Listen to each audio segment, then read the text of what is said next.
తెలంగాణలో మూడో విడత పోలింగ్ కొనసాగుతుంది. మధ్యాహ్నం 1 గంట దాకా ప్రజలు తమ ఓటు హక్కు వినియోగించుకోనున్నారు.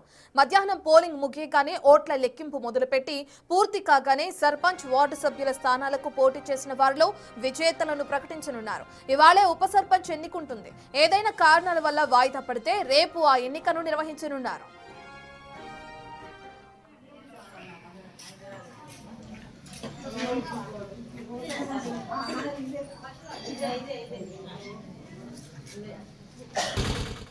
వరంగల్లో జరుగుతున్న పోలింగ్ కి సంబంధించిన అప్డేట్స్ అందించడానికి మా ప్రతినిధి వేణు అందుబాటులో ఉన్నారు. రైట్ వేణు, మనం చూస్తున్నాం ఇప్పటికే ఉదయం నుంచే ప్రజలు బారులు తీరి కూడా తమ ఓటు హక్కును వినియోగించుకుంటున్నారు. ప్రస్తుతం ఎంత పర్సెంటేజ్ ఓటింగ్ అనేది నమోదైంది, అక్కడ ఉన్న పరిస్థితి ఏంటి?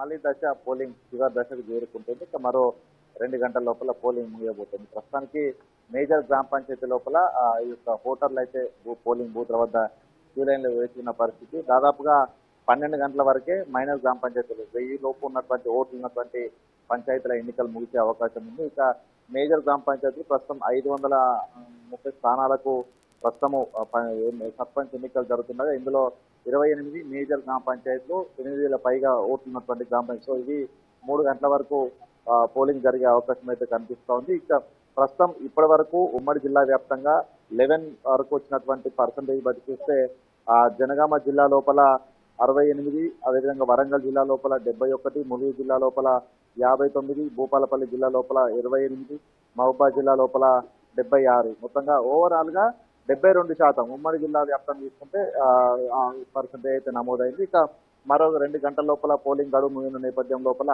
ఓటర్లు అయితే చివరి గంటలో పోలింగ్ బూత్ల వద్దకు అయితే పరిగెత్తుకోవాల్సిన సిచ్యువేషన్. ఇక ప్రధానంగా మూడో విడతకు సంబంధించి ఈసారి 3 పార్టీలు బలపరిచిన అభ్యర్థులు బరిలో ఉన్న నేపథ్యం లోపల కౌంటింగ్ సందర్భంగా కొంత చెదురుముదురు ఘటన జరిగే అవకాశం ఉండడంతో పోలీస్ బందోబస్తు అయితే ఈ మూడో విడతకు భారీగా ఏర్పాటు చేశారు. గత 2 విడతల లోపల 1700 పోలీసులు, సిబ్బంది, అధికారులు విధుల్లో పాల్గొంటే మూడో విడతకు 1991 మంది విధి నిర్వహిస్తున్నారు. అయితే మరోవైపు ఈ యొక్క మూడో విడతకు సంబంధించి అటు ములుగు, భూపాలపల్లి జిల్లా లోపల కంప్లీట్ ఎక్స్ట్రీమిస్ట్ ఏరియాలు వాజేడు, వెంకటాపురం, కన్నయ్యగూడెం మండలాలు, అదేవిధంగా భూపాలపల్లి చూసుకుంటే మలహార్రావు మండలము, ముత్తారము, మహాదేపురి ఇవన్నీ కూడా అటవీ ప్రాంతాలకు అక్కడ ఏదైనా సమస్యలు జరిగే అవకాశం ఉండడంతో కూడా పోలీసు భారీ బందోబస్తు అయితే కొనసాగుతుంది. ఇక త్వరితగతిన అక్కడ ఎన్నిక కంప్లీట్ కాగానే వెంటనే కౌంటింగ్ కూడా ఏర్పాటు చేశారు. కౌంటింగ్ కూడా 6 లోపే కంప్లీట్ చేసి బ్యాలెట్ బాక్స్ అన్ని కూడా స్ట్రాంగ్ రూమ్ జిల్లా కేంద్రం తరలించేందుకు ఏర్పాటు చేశారు. మొత్తానికి అనుకున్న దానికంటే కూడా కొంచెం సజావుగానే ప్రస్తుతం మూడో విడతకు సంబంధించినటువంటి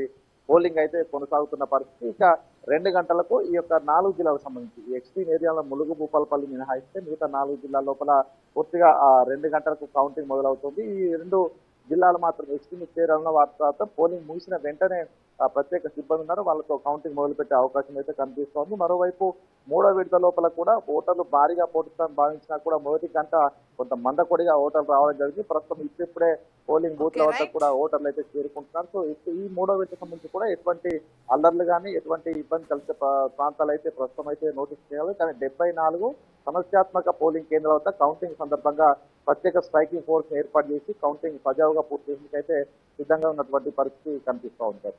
రైట్, థ్యాంక్ యూ వేణు. ఇప్పటికే చూసుకుంటే తెలంగాణ వ్యాప్తంగా మూడో విడత పంచాయతీ ఎన్నికలు కొనసాగుతున్నాయి. మరో 2 గంటల్లో ఎన్నికలు పూర్తయ్యే అవకాశం కనిపిస్తుంది. దీని తర్వాత ఓట్ల లెక్కింపు కూడా కొనసాగిస్తారు. దాని తర్వాత విజేతలను కూడా ప్రకటించే అవకాశం ఉంది అధికారులు. ఇప్పటికే ఉదయం నుంచి కూడా ప్రతి ఒక్కరూ గ్రామాల్లో తమ ఓటు హక్కును వినియోగించుకుంటున్నారని చెప్పుకోవచ్చు. అయితే అధికారులు వాళ్ళకి సంబంధించి అనేక ఏర్పాట్లను కూడా కొనసాగించారు. వృద్ధులు, వికలాంగులను దృష్టిలో పెట్టుకుని ప్రత్యేక ఏర్పాట్లు కొనసాగించడం కూడా మనం చూస్తున్నాం.